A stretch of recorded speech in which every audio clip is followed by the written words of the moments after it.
งานเนาะสิประมาณเนี่ยรุดชวนสภาพแต่ละคน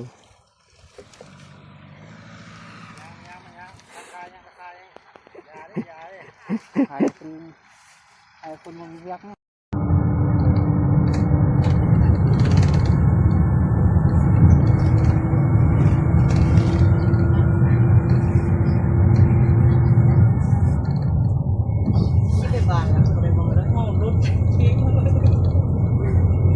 ขอแต่ละคน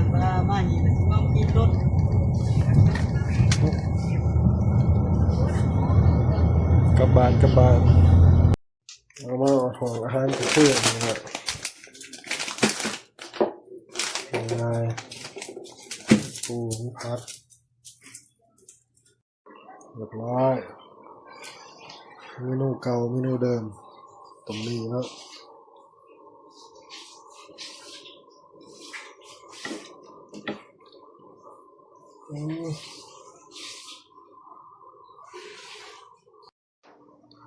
มาแล้วนะแซ่บ